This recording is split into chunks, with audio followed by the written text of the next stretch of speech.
Diagnosed with Crohn's disease and struggling with your symptoms? It's not too soon to talk to your doctor about Entyvio for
Welcome to another edition of IGN Unfiltered, our monthly interview series where I sit down with the best, the brightest, the most notable and interesting games. 1, 2, 3, 1, 2, 3.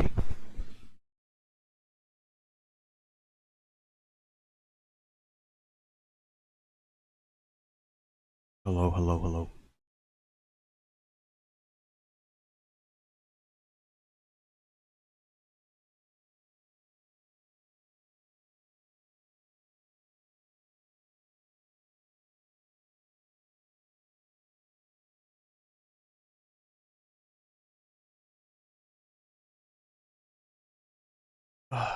R.I.P. Vince Zampella. Gaming minds And in me. the entire industry. I am joined by the great Vince Zampella. You are great.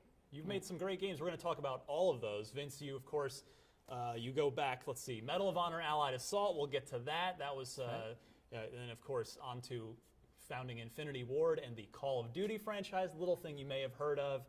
And now on to Respawn Entertainment and the Titanfall series, as well as another little Star Wars thing on the back burner, too. So, Vince, thanks for sitting down with me. We're here at your studio, by the way. Thanks for having us. Got good we details. Appreciate, yeah, it's a nice backdrop. But I want to start, I always love to know, I mean, before the billion-dollar franchise, to me, the origin story is always super interesting. I think that's why superhero movies keep doing it. So I'm curious, where did you actually get your start in the games industry? Because in doing my research on you, the first game I could find that was credited to you was a PC first-person shooter called Vigilance, published by Sega in 1998. Is that research accurate? No, no. Okay, then where does the Vince Zampella story begin in the industry? All right, so let's see. My first job in the industry was Game Tech in South Florida. They were in North Miami. Didn't they make like Jeopardy video That's game right. and Wheel of Fortune video game That's and right. stuff. Jeopardy, Wheel of Fortune, Family Feud, among others. You know, Yeah. we had Brutal Paws of Fury, and I can't even remember some of the games. It's such a long time ago now. And what was your role in those early projects? I was producer / customer service / test. It was kind of like everything. Whatever Everybody needs to did be everything. done, you do it. Did you always want to work in games? Because you went to art school, is that correct? I didn't, no. You didn't. See, No. I'm off to a terrible start. I think I never realized it was a job. You know, I've always been a gamer. I've always played, you know, RPGs, you know, pen and paper RPGs, board games, you know, video games.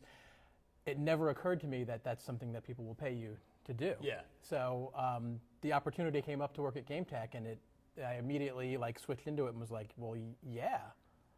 Did you game as a kid on either NES, Atari, one of those?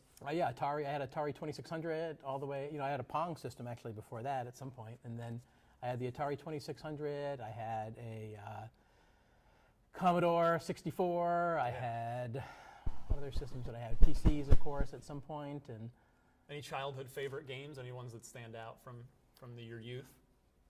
you know, Donkey Kong is for whatever reason, and it stood out to me as a game that I just loved. I would spend hours at the arcade playing Donkey Kong. Yeah. Well, it's hard to argue. It's a classic. It's a classic. What It are is. you It's gonna do? a wonderful. Banger. So then, you know, big step up from GameTech. We fast forward. You joined 2015 Inc. as development director on.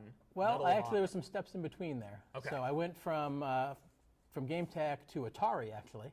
Atari. Yeah, I worked at Interesting. Atari for a while, working on some of their Jaguar NPC games. Jaguar. I See, I had a worked- Jaguar. Yeah. I had Aliens versus Predator is like Yeah. my only positive memory of that system. So I worked on NBA Jam really. for Jaguar and Supercross 3D. Yeah, I worked on Jaguar CD games too. And there was I think they only manufactured like 5,000 of the CD Wow. units. So I have one at home. I should bring it in. Yeah, that'd be cool to see. So you don't get to. They're pretty few and far between at this point. So then on to 2015, or we got a couple more stops. Got a couple more still? stops in between there. I went to Panasonic. After Boy, that. I know you know how to find the sort of obscure players in that early portion of your career.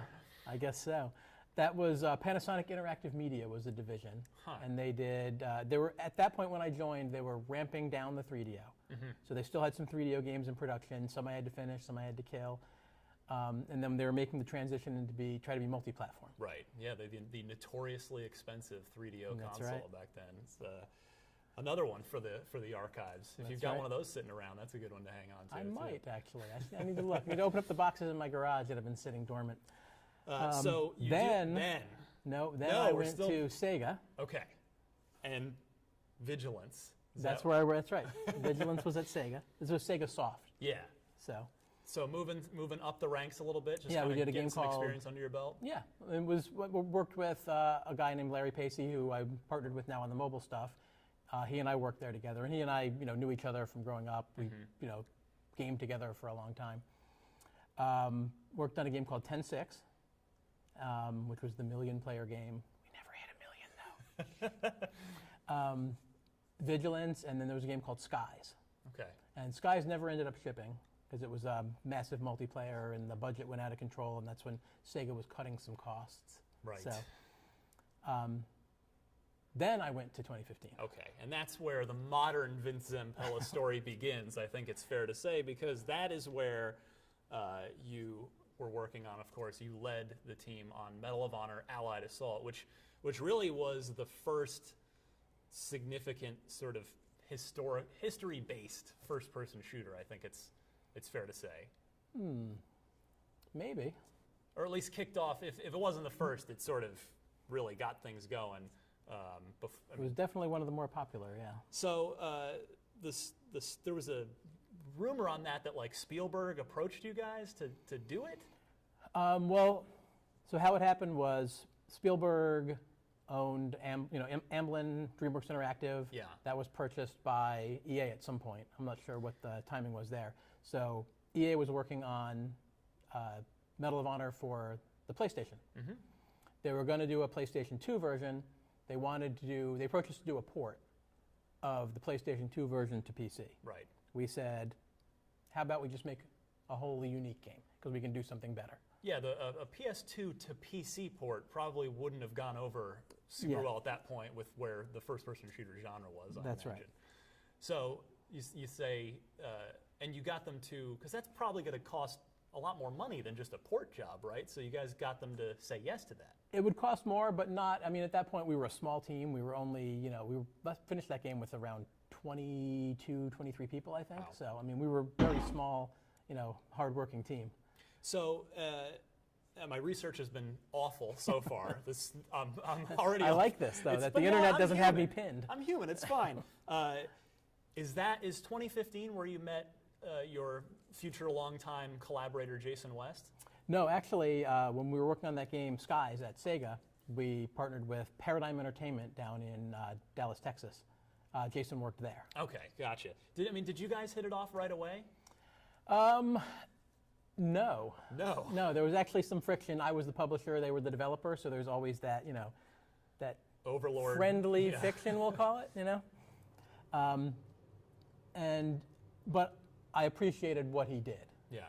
So I think it worked on some level. And then when I moved to 2015, I called him up to try to get him to come out and work with us. And then we'll get to that's sort of led to Call of Duty, and we'll get to that. But Jason now he's sort of he was at Respawn. He founded Respawn with you, and then right. Sort of seemingly walked away, and hasn't been heard from since. And do you guys still talk at all? We don't. No, I'm sorry to hear that. It's too bad. It's unfortunate. Well, you soldier on here at Respawn. So actually, let me stop for a second. When Jason sort of walked away, you guys had the big lawsuit with Activision, and it did get settled, and we're going to get to all of this more later. But sounds like fun. Oh, it'll be a blast. But were you tempted to walk away too? Terms of your settlement were never disclosed, and I could only find various conflicting reports. But it's a multi-billion-dollar franchise, and were you tempted to kind of, after everything that happened with Call of Duty, to just say, you know what, maybe Jason's onto something. Maybe I just want to retire now too. No, I've never really seriously considered retiring, Yeah. just because it's what I do. This is what I know. It's what I love. I'm happy doing this. I think I'd be bored. Good. Well, we're at Titanfall, and now Titanfall 2. We're lucky to still have you around. Well, thank you. But let me back up to Medal of Honor. It kind of came out of nowhere as far as people weren't expecting it to be the incredible shooter that it ended up being. I think it had some expectations, but it obviously exceeded those. What made Allied Assault good, in your opinion, looking back? For us, it was about taking something with historical context and bringing it to life in a way that, made the world believable and kind of draws you into this story and into this world. It was about, not just what's in front of you, but the world around you. We put things, off in the background, explosions and things happening and planes flying, and it was more of immersing players kind of in a story. And I think, we were able to do that more successfully than some other games. So from there, you leave and form Infinity Ward. That's Is that right. correct? Was that just sort of a I want to start my own studio thing, or was were you was there anything going down at 2015 where you thought, maybe this isn't the best place to grow my career? Yeah, there was 2015's not with us anymore. I don't think. I don't think so either. If it is, it's certainly not in its at the status it was. Yeah, there was some tensions kind of at the studio. It was obvious at some point that people were going to walk away, and we decided to all walk away together because we had a good cohesive team. Yeah. And it just felt right for us to work together again. And thus enters Infinity Ward. That's right. Can you tell me where Call of Duty came from? Based on what you just said, was it an FU to Medal of Honor, or is there is that good of a story in it, or a little bit? Yeah? So originally when we formed Infinity Ward, we were working with EA. We had a deal to do the sequel to Medal of Honor. Allied Assault did so well that EA wanted to pull it in-house. So they tried to force us to come be part of EA. We didn't want to do that. They tried to strong-arm us a little bit. This sounds familiar. Sorry, continue. Once they tried to strong-arm us, we decided, we don't want to be part of EA. As a team, we decided, that wasn't what we set out to do. We ended up going and working with Activision, and Call of Duty was kind of a response to that. Well, you got the last laugh on that one. So you've created 2 major first-person shooter. Three once we get to the present day, but. Well, to be fair, Medal of Honor was already going. It was a PlayStation 1 game. It wasn't the, because of Allied Assault, it went on to live a very long and pretty healthy life up through, I think Allied Assault was an amazing game. It was great. I was immensely proud of it. Amazing game. Very, very fondly. So, all right, so if there was a little bit of that, a little bit of the desire for revenge, shall we say, but the fact that it was another historically based first-person shooter, it's not, a simulation, but it's, based in history. Did you just think that with Allied Assault you were onto something with a shooter that's set in history, and that the sort of the marriage of those two things? Yeah, I think on one hand, it's just, a great story. World War II is just clear lines of good and evil. Yeah. It's great stories. If you look at, the outfits, especially, of like the Nazi Party, like they have amazing outfits. The scenery is fantastic. It's all over the world. It's, there's such great stories that come out of World War II. There's just, the subject matter is just so great to work with. And then you get the historicalness of it, where you can look at some of these stories and say, this actually happened. And you get to play something that actually happened. Now, it's not exactly as it would have gone down. Sure. Like you said, it's not a simulation. It's meant to be authentic, not exactly realistic, not a simulation. But just to be able to go to these places that you've heard of, that you've seen movies about, and interact with it, it's such an amazing experience. So you guys, when Call of Duty, certainly it established once it got to Call of Duty 2 on the console and then really sort of took off. You guys made 60 frames per second a sort of core design element from a technical perspective. Because, on the console side, that just wasn't done. Halo was huge. Rainbow Six was thriving. Those were 30 frames per second, mostly, presumably, due to technical limitations on the consoles. But you guys really said, no, it's going to be 60 frames. What went into that decision? I'm curious. It's just kind of a mantra of the team that animation looks better, the game plays better, the controls are smoother. It's just the game feels so much better at 60. You do sacrifice a little bit on the visual side, but for what you get in terms of the game quality, it's worth it. Was it an easy decision for you and the team, or is it something that you guys agonized over for a while? No, you always question it when you look at, could we make something look better, or can we make it play better? You question it sometimes, but it wasn't agonizing, no. Now, the original game was big, but as I started to get into it, it really seemed to rocket upwards when it came to the Xbox 360 as a launch title for 360. Did you expect that sort of the stratosphere, the roller coaster ride to really take off? Then it was the first game was very, very well received on PC, but boy, on 360, that's when it all seemed to really start to kick in. Yeah, you always hope for that level of success. You dream of it, but we had at one point like an 80% attach rate to the 360 at launch, it's just unbelievable. So, no, I don't think you're ever prepared for when it actually hits you. When so that's huge. It's a launch title, and then I think most people know, or at least most hardcore gamers know, is at that point Activision doubles down on the franchise. They have Treyarch doing the off-year games when you guys are in development. So there are 2 studios, and so your next game isn't Call of Duty 3, but Call of Duty 4, Modern Warfare, which that's when things, of course, really got nuts success-wise. Clearly there was another team in the mix there, too, a team that came out, one of the Medal of Honor teams came out of EA and formed a studio to do a Call of Duty game. Did it? In between. Yeah, I think it was... Oh, the big red one? Was that? No, I think it was Finest Hour. Oh, yeah. Okay, yeah. So there've been a lot. Another amazing banger. But yeah, so when we get to Call of Duty 4, obviously the big change. Bye World War II. We're into Modern Warfare. Can you walk me through? Do you remember a lot about that decision? Because I would have to imagine that was discussed a lot. Because you've got a good thing going in World War II, especially even as Treyarch shipped their game. It's continuing in World War II. Leave it all behind, though. I think the discussion wasn't necessarily internally at Infinity Ward. We wanted to move on. We wanted to do something different. That was the third World War II game we'd done in a row. We were ready to change it up and do something a little different.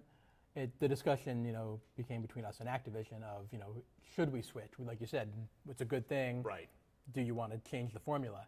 And we felt really strongly. So we just kind of had to soldier on and say, this is the game that we want to do. Did you get pushback from Oh, yeah. Activision? Yeah. Oh, yeah.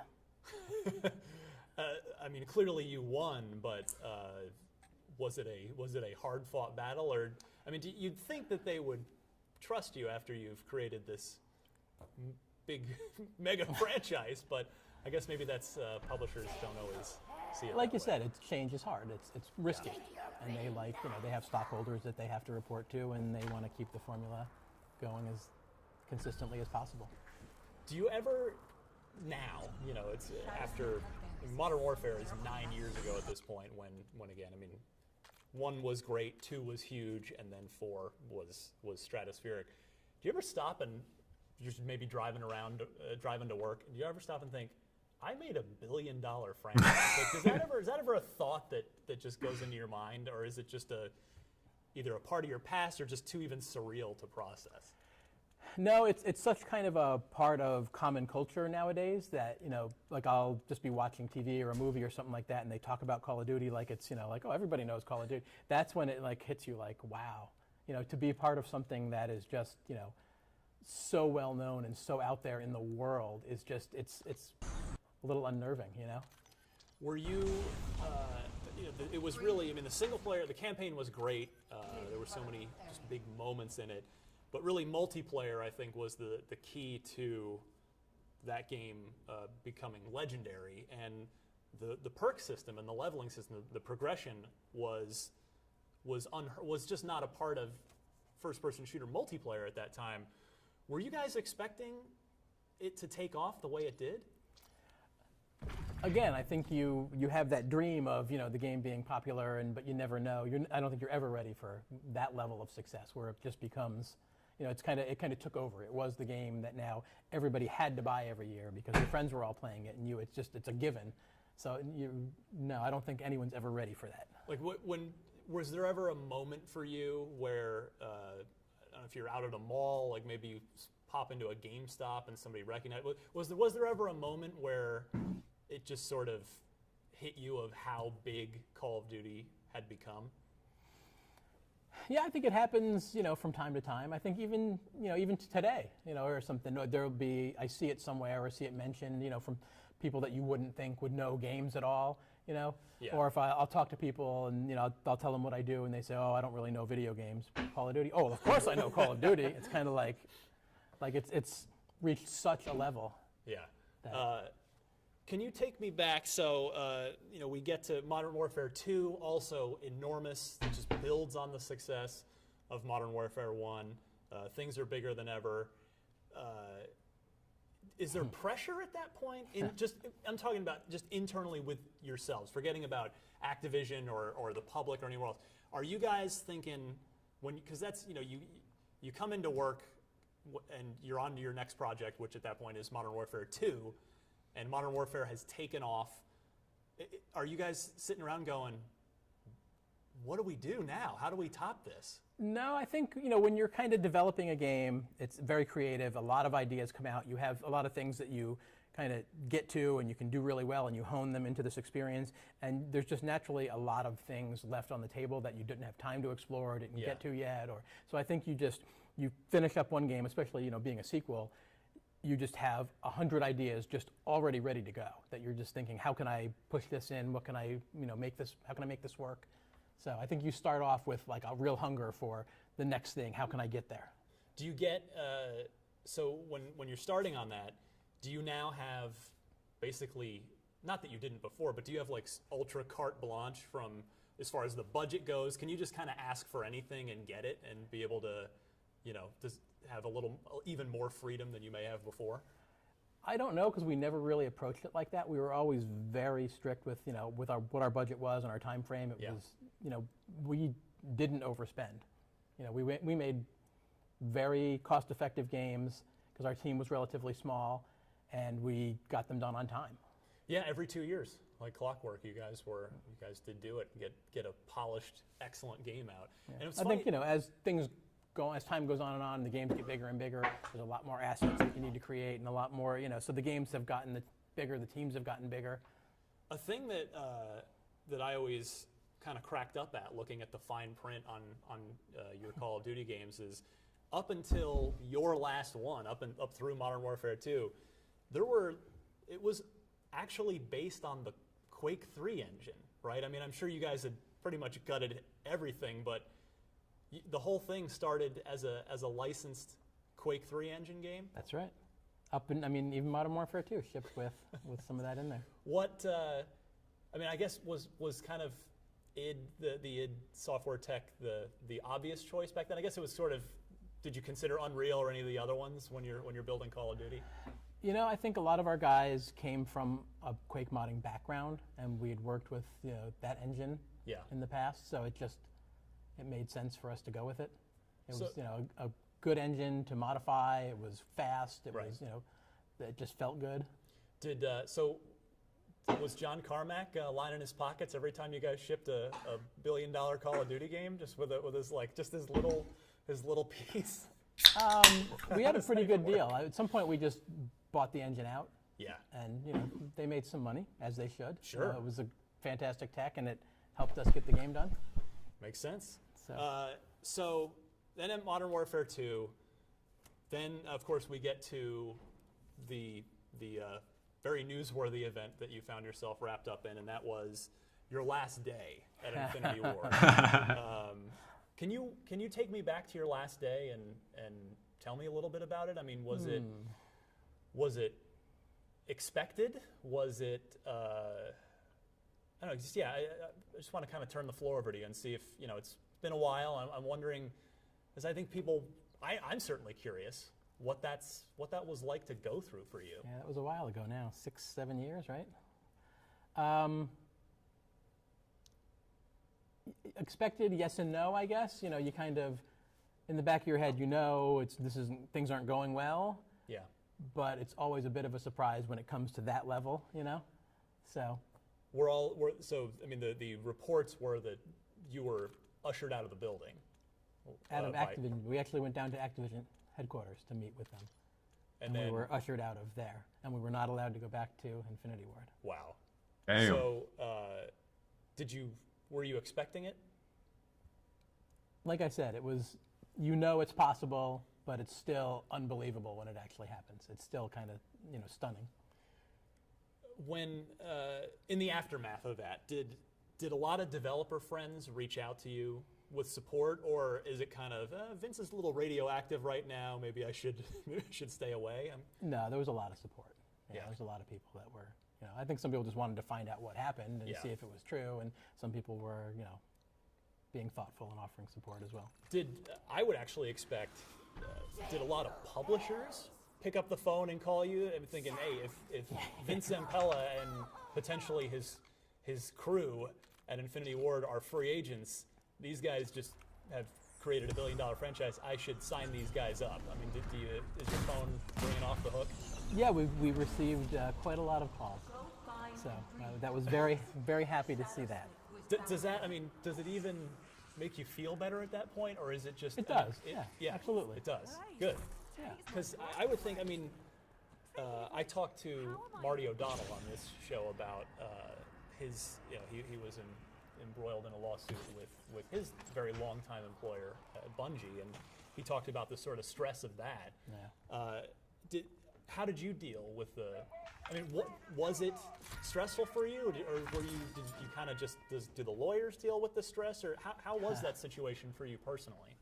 Yeah, of course it's stressful. You lose your job, control over kind of what you've been doing. It's in this case, a job is most of your life. You know, you Yeah. you put so much into it. So, yeah, it's definitely devastating. I mean, are you? Is there a lot of anger? Do you go see a therapist? Do you just get out of town for a while? Like I mean, I don't mean to. I'm not trying to pry or be No, invasive. I'm just. please. It's such a. It's almost just out of a movie or out of a soap opera that I'm kind of curious, like how. I've known you for a long time, since obviously well before all that happened, and I'm just kind of curious, like how you sort of deal with that personally. Yeah, I think, well, what ended up happening was, we immediately went into, talking to the lawyers, and we filed the lawsuit a few days later, and then we started talking to publishers, and, Seamus was my agent at CAA at the time, and he was talking to all the Seamus publishers. Blackley, yeah, the Yep. creator of the original Xbox, right. who went on to do a lot of things, including representing video game creators. So, he was pushing to get things going. Like, everything just, went, I think I had a day off. Yeah. And then it went straight into, filing a lawsuit, getting a new company going, talking to publishers, having all these meetings, flying around to talk to different people. So it was like I had no time to really process. Wow. So you don't even kind of just go out of town, or there's no time for yourself to process this. Nope. It's just straight. I meant to take a break at some point, and I think I will. I haven't yet, but I think I will maybe after we ship Titanfall 2.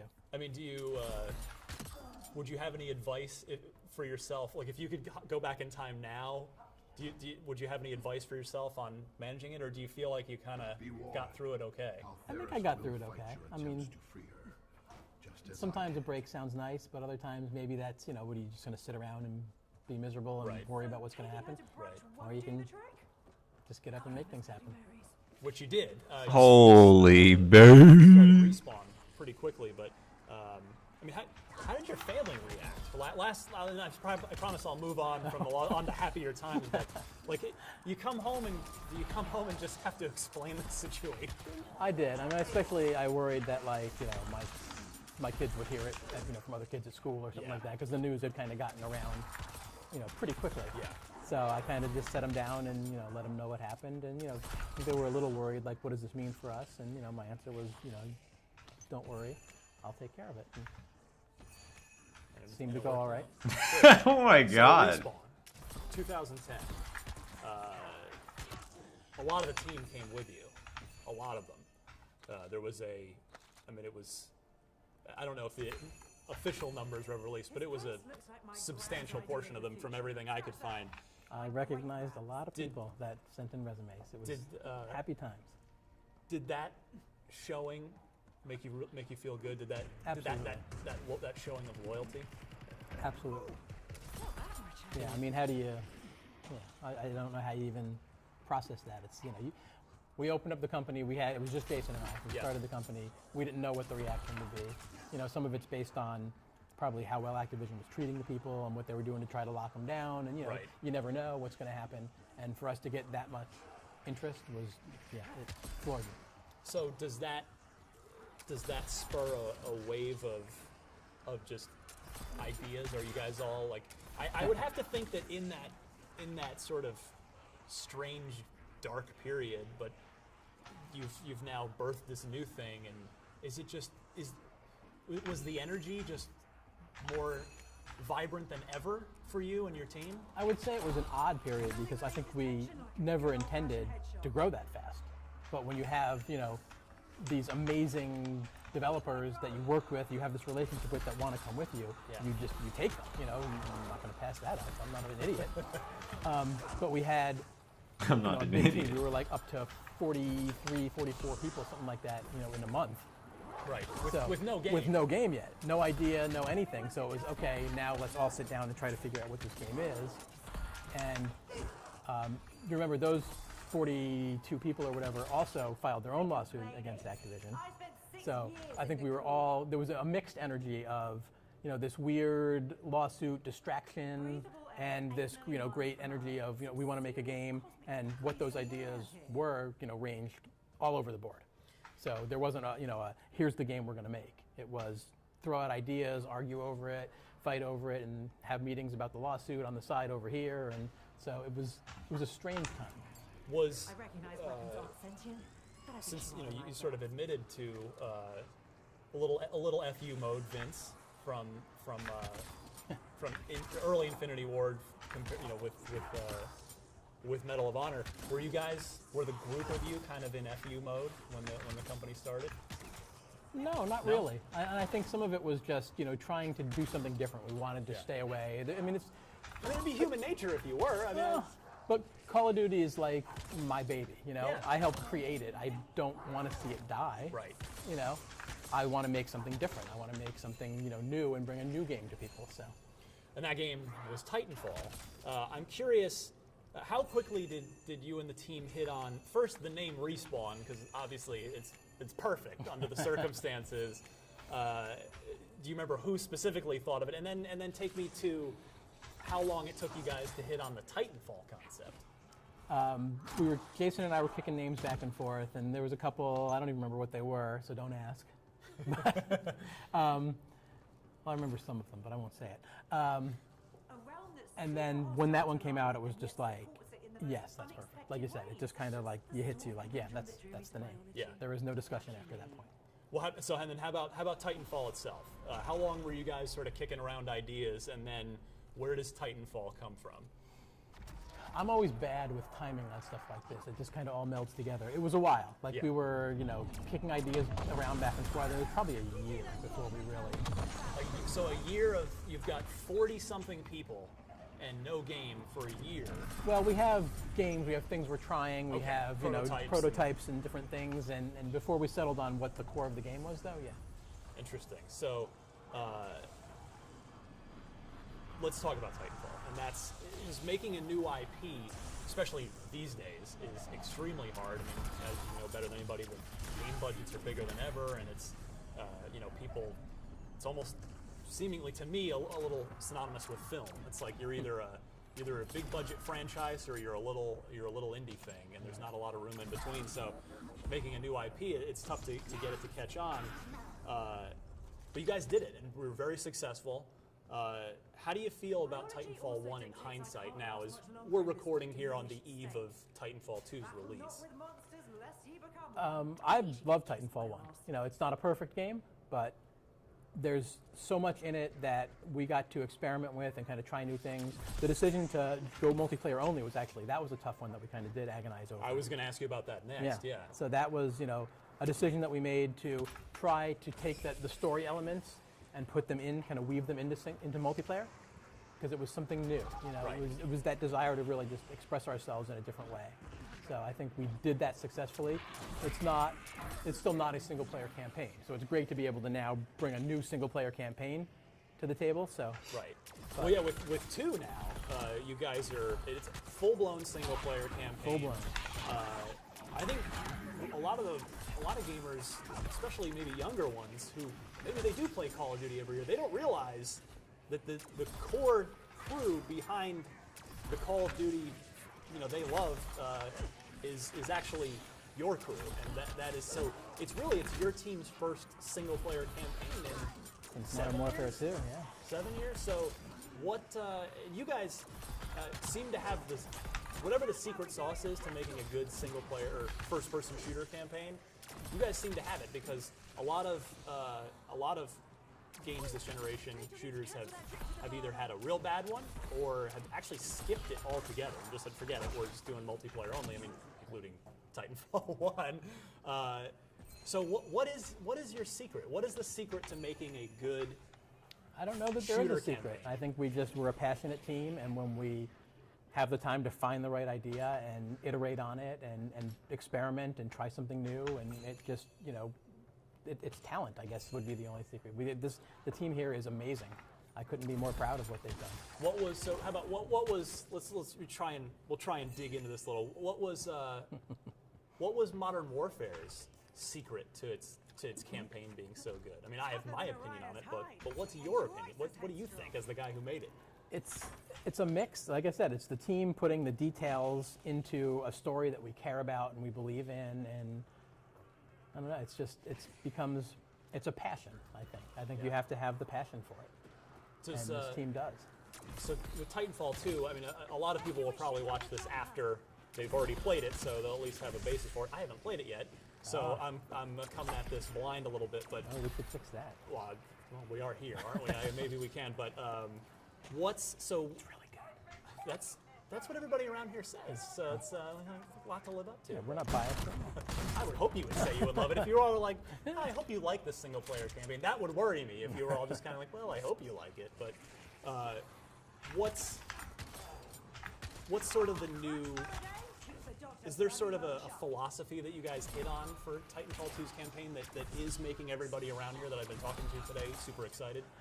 I would say we built the game around the mechanics. 'Cause, you know, Titanfall 2 is about that fast, fluid gameplay, that verticality, kind of freedom. That makes it hard to make a contained single-player experience. Yeah, a lot of those they're very linear. Right. So it's embracing that and making sure that the game doesn't break that, and building, you know, something, again, just putting the passion into what we believe in, and the game, the way the story and the game and the world just all work around the mechanics so well. I got to back up a quick second and ask you about, you partnered up with Microsoft for Titanfall 1. You're a third-party console exclusive. And then I feel like if I'm remembering right, on Twitter at one point, you even seemed surprised that that Titanfall 1 wasn't going to come to PS4. Yeah, at that one was point. unfortunate. So, Well, what happened there? well, the intention was always, you know, we're a small team. Yeah. Doing a new IP, like you one said, it's platform. hard. Doing Yeah. one platform for launch was always intended. Microsoft, fantastic partner for us. We couldn't have done it without them. So, and I want to clear that out of the way. Yes. There was no animosity there. It was just, we always envisioned at some point being able to take it over to PlayStation. Didn't happen, but it will now. Because So business Titanfall 2 reasons, I is guess? now, yeah, it was a deal that EA made with Microsoft. Okay. So Was there any thought? it worked in our favor in a lot of ways, so it wasn't, you know, entirely one-sided. But it's now be able to get it to all the gamers is important. So, you know, we make something that we want as many people as possible to play and experience. I mean, was there any thought given to? I mean, look, we've seen some games are doing like here. If you pre-order the new game, here's we brought the old one over to whatever the new platform is, and it's usually the console generation. I mean, have you guys thought about just go ahead and bringing Titanfall 1 over to PS4, now even, you know, to kind of as like a bonus or a little extra thing for PS4 owners? I believe we are limited in our ability to do that. Gotcha. All right, so back to business things. Fair enough. Although, does Titanfall 2 just kind of overwrite? Do you feel like that way actually? That does Titanfall 2 overwrite Titanfall 1? It definitely doesn't overwrite it. It's a different story. Like, you don't have to have played Titanfall 1 to understand Titanfall Right. 2. It's its own contained story and everything, so, and which was important for us, you know, since we hopefully will have a lot of new fans. Obviously, you know, you talked about how you chose to not have, it was a decision to not have a full-on single-player campaign in Titanfall 1. Do you regret that at all, or does it still No. feel like everything went the way you're happy Yeah, with it going? I think if we had tried to do a single-player campaign back then, we wouldn't have done it as well, because we didn't understand, or we didn't have a good understanding of how to mold those mechanics into a single-player game that we got post, you know, Titanfall 1 launching. So I don't think the single-player would have been as good had we done it. So I think the way it worked out was perfect. Let's see here. Do you see Titanfall as a trilogy, as a permanent thing that'll just go on forever? Do you see it as a TV series, as a feature film? What do you kind of hope and dream for it? I mean, we don't have necessarily a trilogy in mind. You always hope when you create something that it's, you know, embraced and that, you know, people will love it for generations to come, you know. So I hope we do more of it. You know, we probably plan to do more. You know, we have the mobile games as well. Yep. So I would like to see the universe live on. I think it's very expandable. I think there's a lot we can do with it. There's a lot of great ideas floating around here that I would love to see come to life. Excellent. We'll be here. Be ready for them. A couple more for you, and then I will let you go, I promise. Because I'm sure you want to actually go finish your video game, probably. It's, people don't, they want you to finish it instead of talk to me. Uh, you guys are doing a third-person Star Wars game upstairs from where we're sitting, and that news was I think a little unexpected for most gamers because obviously your crew's background is in neither Star Wars nor in third-person action games. So I'm kind of curious. Who approached who? Did you obviously have a established business relationship with EA, and they have the Star Wars video game license. So did they bring that to you guys, or did you kind of go, hey, wait a minute, we know EA, and they got the license, so let's hit them up. You know, I was talking to the guys at Bad Robot when they were working on Force Awakens, and they were huge fans of Call of Duty and Allied Assault, and they were just pushing like, you guys need to do a Star Wars game. And I'm a huge Star Wars fan. I grew up with it. It's part of my DNA, I guess. I brought Stig over he worked at Sony on God of War. He's also a huge Star Wars fan. He and I talked about, like, wouldn't it be amazing if we could do this Star Wars game? We talked to EA about it. Initially, didn't look like it was going to happen. So we actually, moved on. We started creating an original IP with that team. And EA came back, not that long ago, I guess, a year ago or something, and said, wait a minute, maybe we do want to do a Star Wars game. And we were able to work it out, and yeah, we couldn't be more excited. So it's a great team. Is it? Are you directly involved in that one, or? Stig is the game director, and I'll help out any way I can. Is that sort of what you envision as the future of Respawn? Is multiple teams, multiple projects, and it doesn't always have to be you being super hands-on and nose to the grindstone all the time? Yeah, I think us having the ability for multiple teams, for people to maybe, hey, I've worked on 3 Titanfall games, I want to go over here and try something new. Yeah. Having an opportunity for people to try out new things, express themselves creatively in a different way, in a different type of game, like you said, third person versus first, right, on a different franchise, maybe grow themselves. If we don't have room for them to grow in their career, maybe they can on another team. So I think having multiple teams is really important for us as a studio as we kind of grow and try to embrace more gaming. I would have thought that the Bad Robot sort of endorsement would have carried a lot more weight with when you guys were initially trying to get that Star Wars deal done. Oh, it worked out. But in it the worked end, out. so. Yes. Last question I have for you, Vince, and that's as a guy who's built 3 large video game franchises and counting so far between Medal of Honor, Call of Duty, and Titanfall. What are your goals for the next 5 to 10 years of your career? Wow. I think it's just continue to build Respawn into a place where people can express themselves, do something they love, and get rewarded well for it, and have growth, and have the studio just be an amazing place to work. Like I want the studio to be something that people are proud to come here every day to. Vince, thank you so much for inviting us down. It's a pleasure. It's pleasure. always a pleasure to speak with you. And the game is out. Titanfall 2 may be out now, depending when you're watching this, but October 28th, 2016 is the date. We look forward to playing the first single-player campaign from your crew in quite some time, and of course the evolution of Titanfall multiplayer. So, Vince, thanks again, and for much more from the best, brightest, most interesting, fascinating folks in the video game industry, such as Vince Zampella. Be sure to stay tuned each and every month for a new episode of IGN Unfiltered.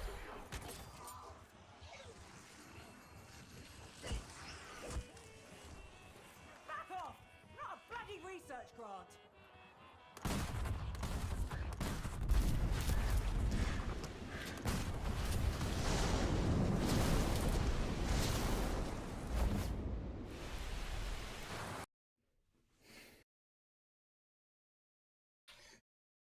So, I did not know he did all of that. He played, he made the game, what was it? Medal of Honor, Allied Assault? Was that the one that because the very first FPS I've touched was Not sure if it was Quake or Unreal Tournament. It was one of those. But I do remember playing Medal of Honor. I just don't remember if it was Frontline Assault or if it was the big red one. Oh no, it was Frontline. Oh wait, no, hold on. Maybe.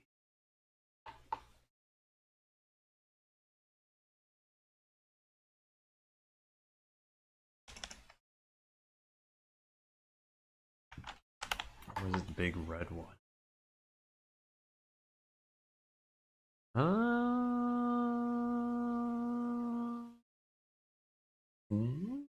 No, because I remember doing the Storm of Normandy full playthrough. I think it was this one. I do distinctly remember this loading screen. Hold on, is it? Oh yeah, Your Finest Hour? Oh yeah, I remember that.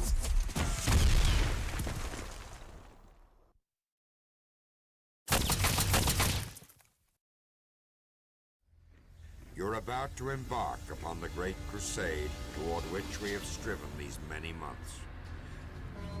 Okay, hold on. I'm actually playing the game. Winston Churchill. Crazy people back then. You guys were wild back then. I don't know how you guys did it. But in order to do that, I'm just gonna farm XP. So that's all there is to it for today, guys. Alright, have fun. Bye.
Atrocities come by way of reciprocity.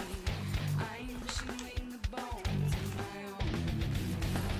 Death be my dignity. Execute hemlock philosophy. Poison fills the cup of the carpenter. Lost on me. Life so costly. No reason for grieving.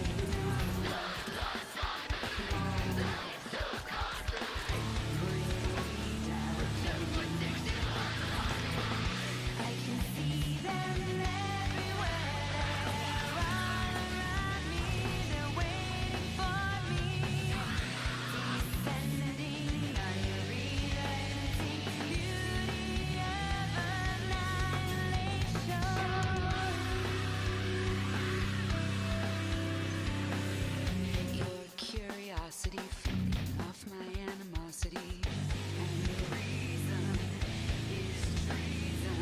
I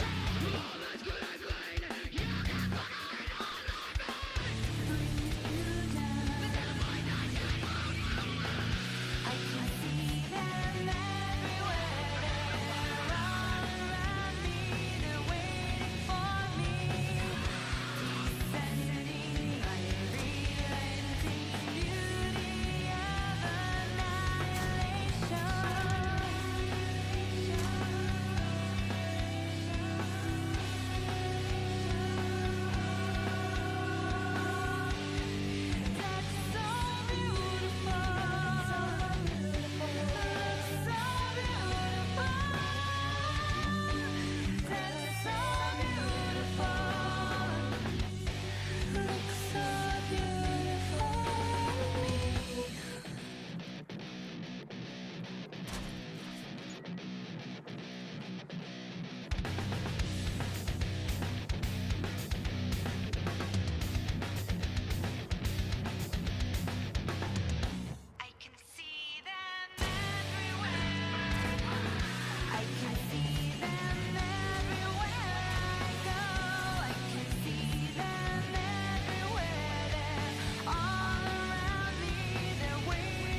been waiting for someone.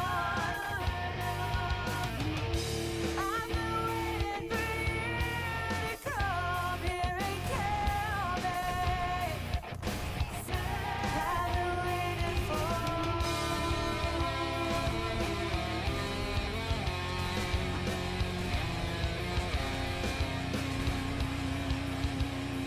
I've been waiting for someone to find me and become a part of me. I've been waiting for you to come here and kill me and set me free. I've been waiting for,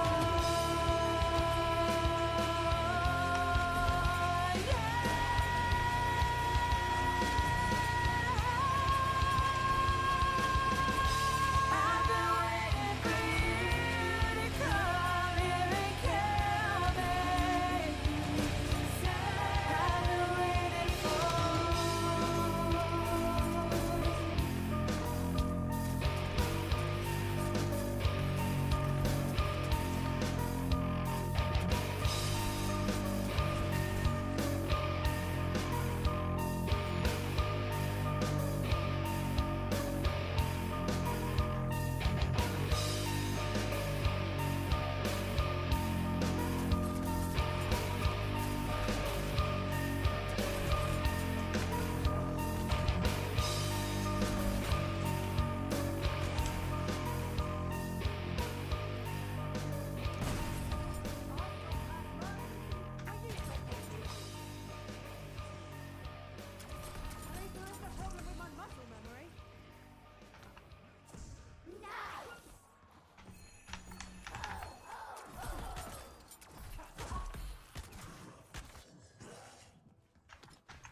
Dad, I'm a genius. We don't have to freeze anymore. I can make us penguins fly.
That's a classic, right? So, we lost in New York, New York. Nah, I'm just trying to get it right. New York, in the blink of an eye. Let's get lost in New York. Want to be alive. On the 12th day of Christmas, my true love gave to me 12 ratchets tightening, 11 neighbors nailing, 10 saws a cutting, 9 lights a shining, 8 grinders grinding, 7 welders sparking, 6 jacks a lifting, 5 of these things, 4 tool chests, 3 impact drivers, 2 socket sets, and a chainsaw to cut down my tree. Harbor Freight, your holiday destination for tools.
We're saving all the good ones for last.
My husband used to ejaculate prematurely until this.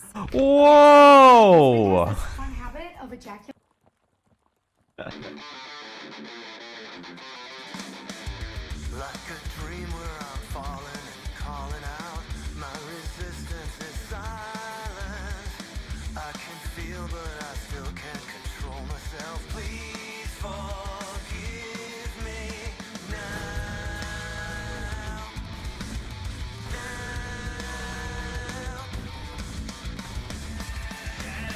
Nothing, all I am.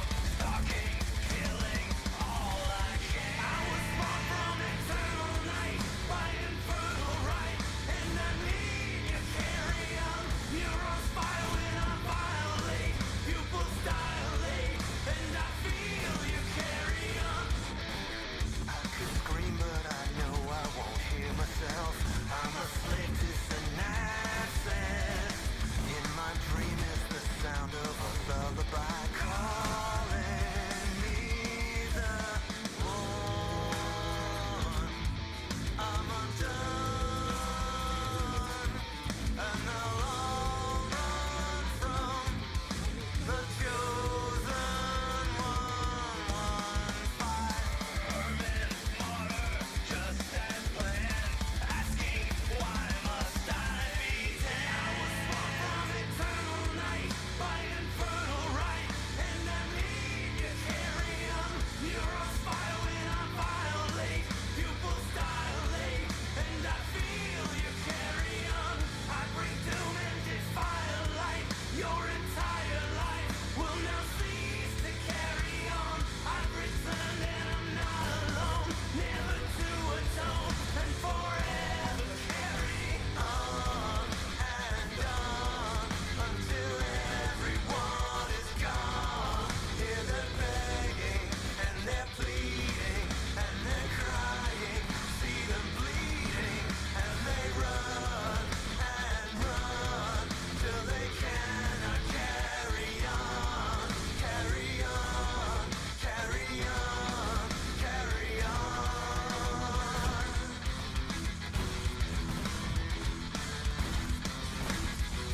Carry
Diagnosed with Crohn's disease and struggling with your symptoms? It's not too soon to talk to your doctor about Entyvio for moderate to severe Crohn's and learn about the results you need.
Ah, good timing.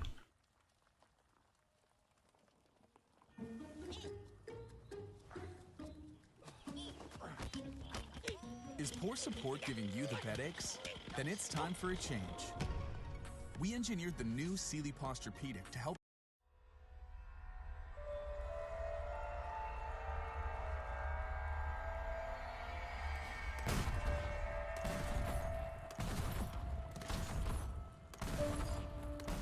Where are we going from here?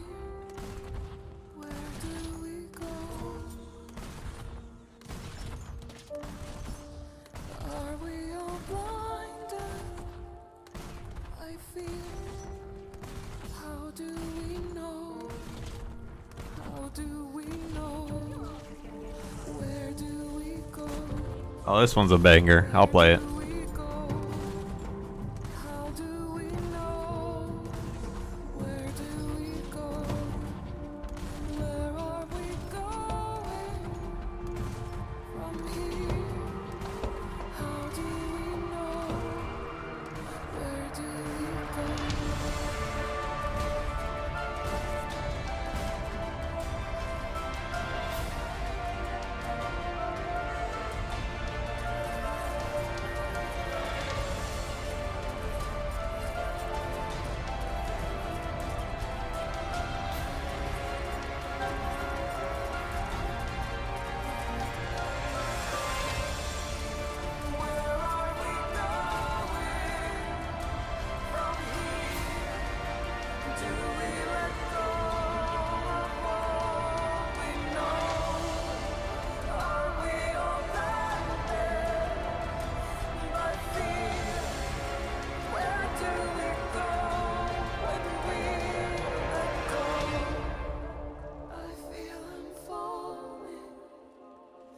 From here, let me go. Don't let the event horizon hit you in the arms on the way. Is it the calling we hear? How do we know?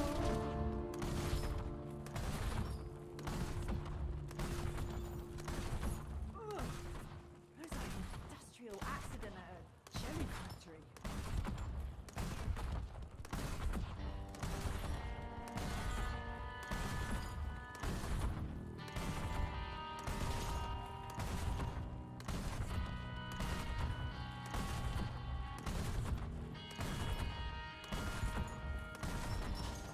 In this solemn field of silence, I can barely feel the pain. Blind and deaf to all the violence, and I've always felt this way.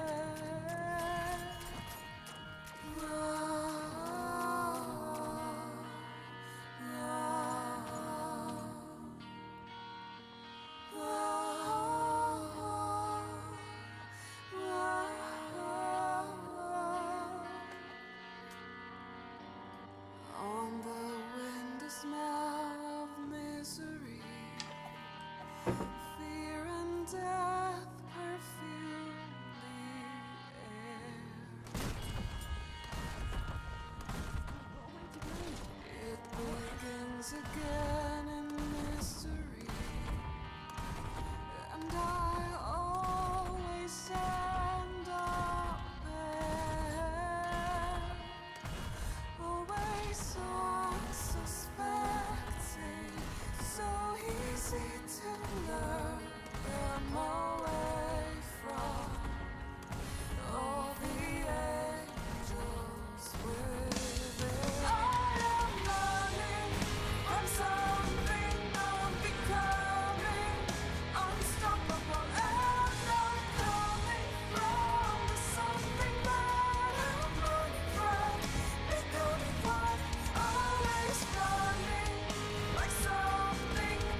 to see, falling far away from the beauty of annihilation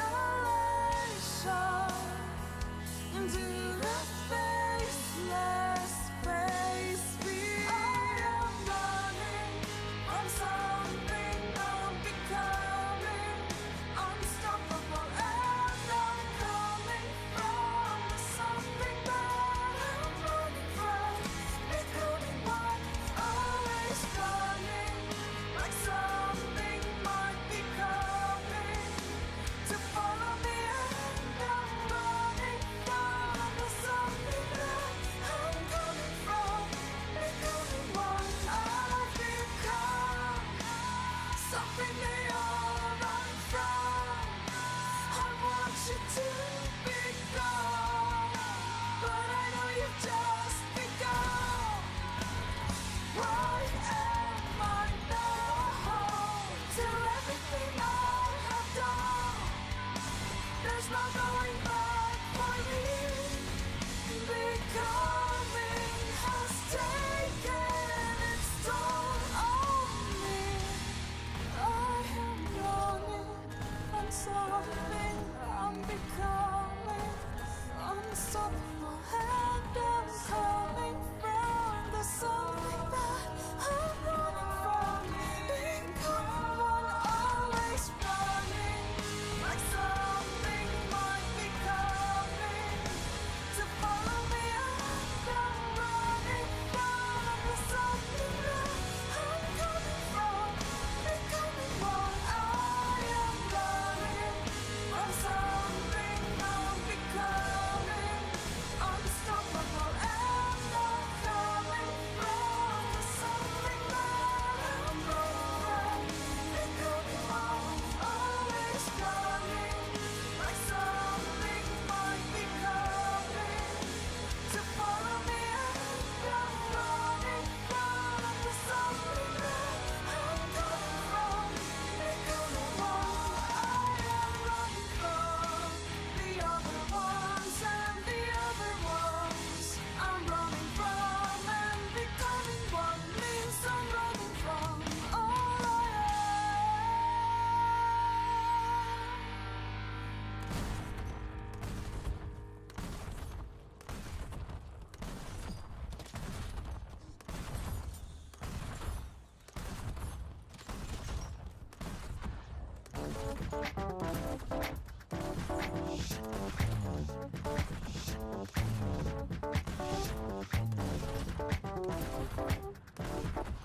There's magic in the arrows. This is the biggest challenge we've ever done. Tonight, we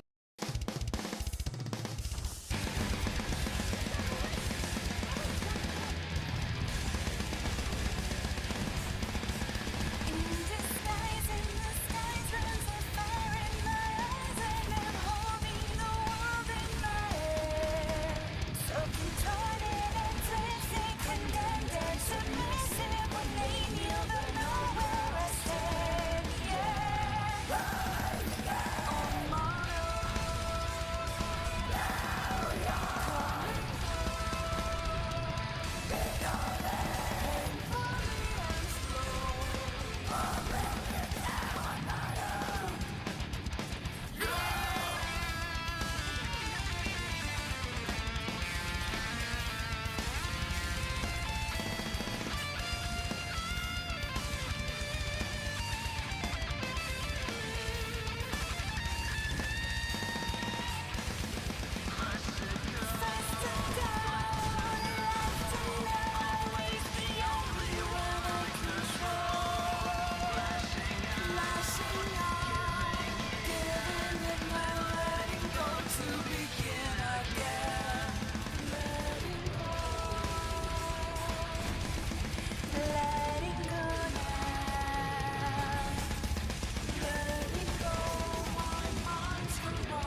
I had a crazy idea. We were surprised that no one had done it before.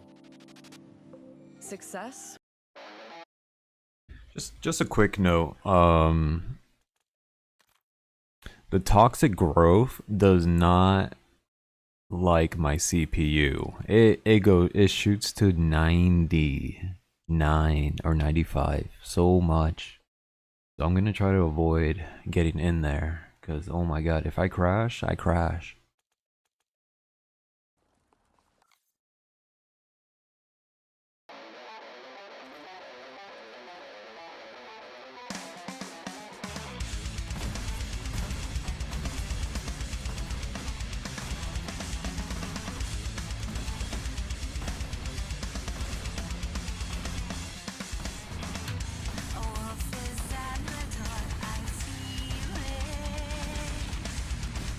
I see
There are some songs in here I have never heard.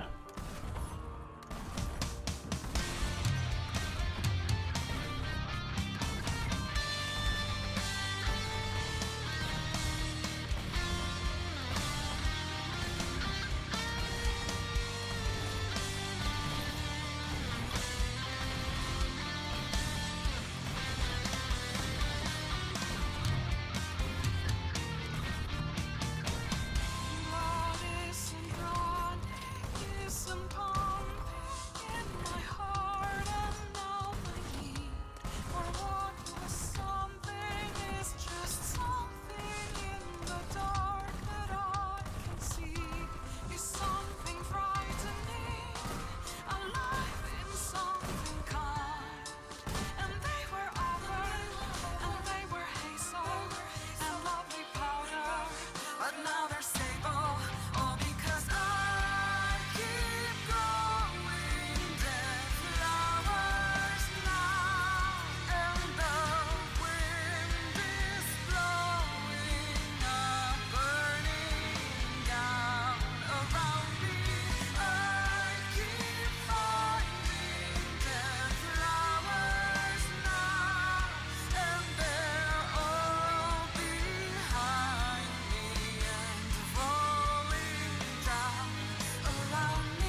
AT&T's been carrying America's calls since 1876. When you've been around that long... Uh-oh, my computer. CPU 99.